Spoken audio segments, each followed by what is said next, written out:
All right, I wanted to do a quick update this morning. It seems like at least like 10 or 12 people want to do this rice challenge. Maybe as people who see this also want to do it. I don't know.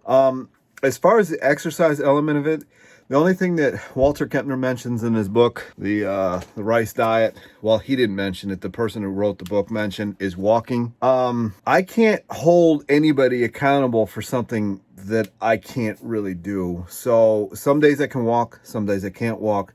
Every day, well, you can't really see it. I get on the rebounder every day, the cellar sizer, because according to NASA, and I've published in one of the videos, I don't even remember which one anymore, but cellar sizing, rebounding, whatever, and it's only been tested on the metal one. So if you've got a elastic band one of any kind, like a Bellicon or anything, that was not tested, so I have no idea if it's accurate for that.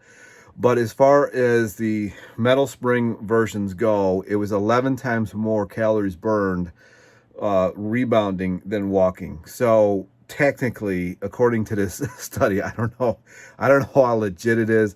I don't think NASA would put this out if it wasn't that legit.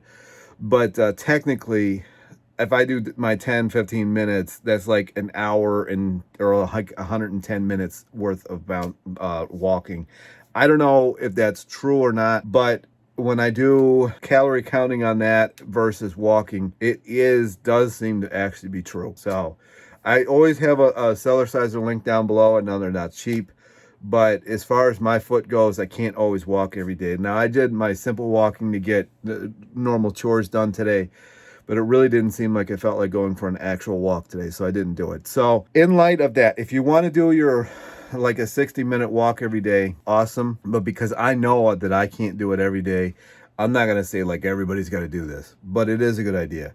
And actually, one of his people actually walked 8 hours a day for the rest of his life. Him and his wife would go for a 7-8 mile walk every day, period. So this is not something that just kind of goes away. Now, a lot of the stuff that McDougall talks about, Kempner didn't have the information yet. So, you know, is it necessary? I really don't know. That's going to be you know, a person by person basis type thing.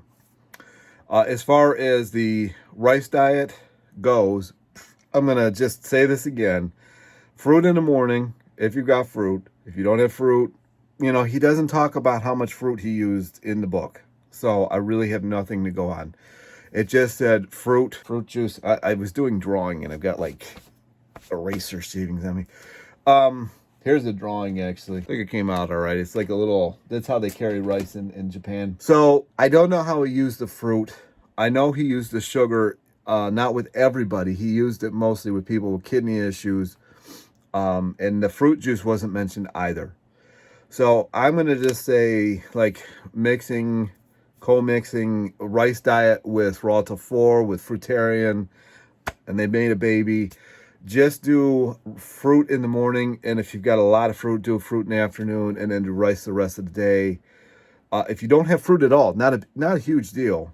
Just do rice all day or potatoes or whatever you want to do.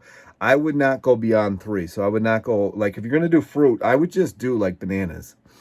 The point of this is to reset your way of doing things, really. You know, like, you know, you get the addictions to food, you get the binge eating from food. So when you only have like 3 items and then like a little bit of condiment, like use corn as a condiment or carrots as a condiment or both as a condiment, and then condiments themselves, nothing real with oil or fat or anything in it, you kind of reset. And if you really want to go hardcore, just use the sugar. Like, it depends on where you're coming at this from. Like, if you're somebody just looking to lose weight, you don't have to be as stringent. If you've got like health issues and stuff like that, something's not working correctly, if you got, you know, anything in that range, then I would be as strict to the rice diet as possible. And he just did no condiments, just sugar. So that's up to you. Now, you're just going to have to find a really tasty rice, and you're probably not going to eat as much, but that's kind of the point. You know, you can eat as much carbohydrates as you want, but you still might be eating more than you need. Now, I guess the best way to test that is if you're eating and you just look at food like it's poison. You know, you cannot eat another bite, then you're done. And you probably should get to that point, you know, like get to that point, you know, get yourself to the point where you just cannot get any more down and you know that you're full. You cannot go based on your brain, because your brain has in its mind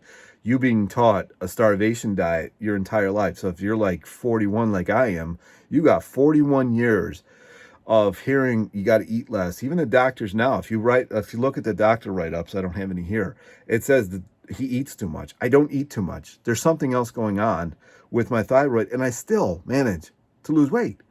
She even admitted that in the notes. I don't think I ever pulled that out. Maybe I did in that one video. She even admitted that this was not diet related. There's something else going on. So I know that even if I'm losing weight on this, and somebody else commented, I know I can kind of see that I'm losing weight in my face. My clothes fit different. The image that I'm seeing in the mirror is a little different.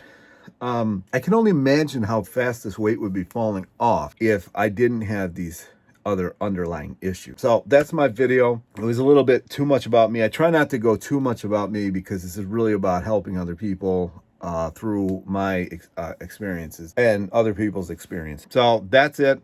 Let me know in the comments down below. We're going to start this on Monday. The easiest diet that you can do is the best diet that you can do. So the least amount of food that you can bring into it. So if you are just gung-ho and you just want to do rice, go for it. And I'm not saying starvation. I'm just saying the least amount of food, as in variety. You want to bring in the least variety absolutely possible. Or maybe you're just somebody that really doesn't like rice and you just straight up want to do potatoes or whatever. Just keep it not boring, but as simple as possible. I know I'm repeating myself because it's just this simple, and I really want to get that point home. So if you got any more comments, concerns, questions, whatever, leave them down below. Give me a thumbs up, subscribe. Ryan over at High Carb Seller Sizing Cyclist. I might change the name again because it's a little too long, but maybe not. One thing too, before I let you go, I did shut down my website, my art website. I got to figure out how to get these stickers all put together and everything. I may not use that same website. I don't know yet. It was costing me too much money for how little I used it. So talk to you next time.